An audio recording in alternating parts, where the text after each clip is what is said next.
Here come the remote. Hello, my name is Cephalon, and I'm on the quest to find the perfect game. Today, I'm taking a look back at the third installment of Jedi Knight, Jedi Academy.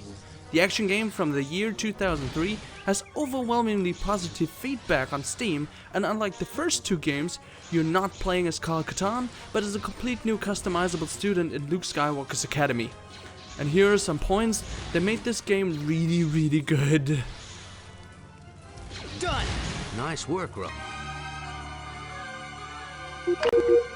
The first thing that I've noticed is mission diversity. Maps, environments and goals of each mission are very different from each other.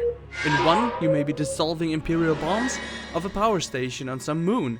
In the next, you are running away from a mutant rancor. And in my favorite, you are on a railway train through a giant city. Kyle is currently away from the academy, but he will meet you on Bakura. Then the two of you can investigate.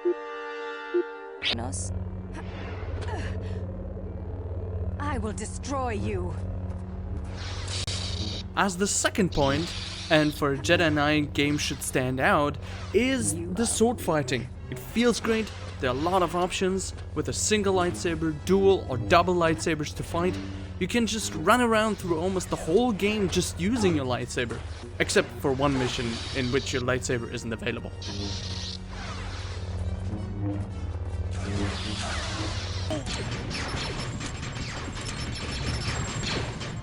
The sword fights feel best against human opponents, and Jedi Academy was one of the best multiplayer games of its time. A lot of different game modes, of which one stood out the most, Siege Mode.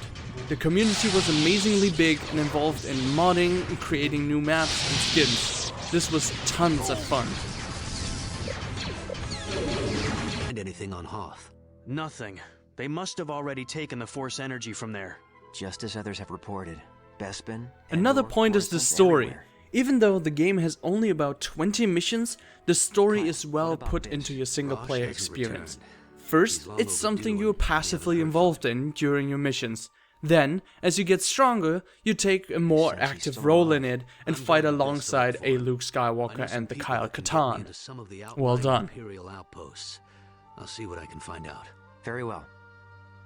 What about me? The last great point about the game is using the Force. Using the Force just feels amazing in here. It doesn't have many powers, but my most favorite is Force Grip.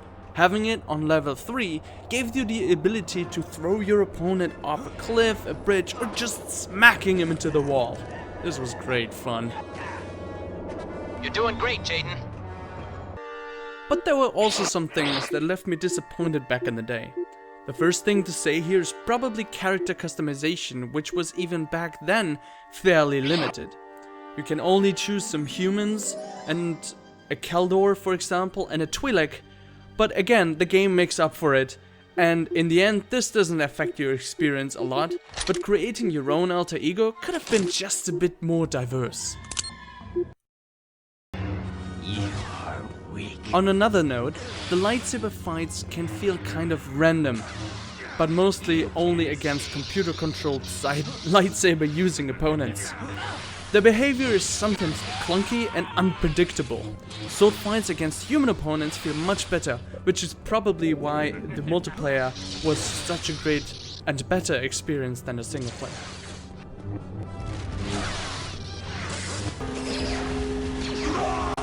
On the last note, the whole campaign on a normal difficulty took me about 10 hours to complete it. It's a reasonable time, but the game leaves you wanting more, which is not necessarily a bad thing. It just feels like, nah, there could be a little bit more to it.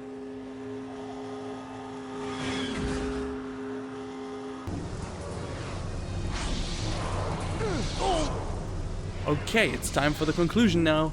In the end, Jedi Academy, a game that today only costs 10 euros, or when it's sometimes on sale, only for the price of a Big Mac, you really should pick it up. I have yet to see a game that manages to make every mission feel different, and Jedi Academy is in my eyes still one of the best Jedi games that have ever been created. So pick it up, have fun, my name has been Cephalon, and see you next time.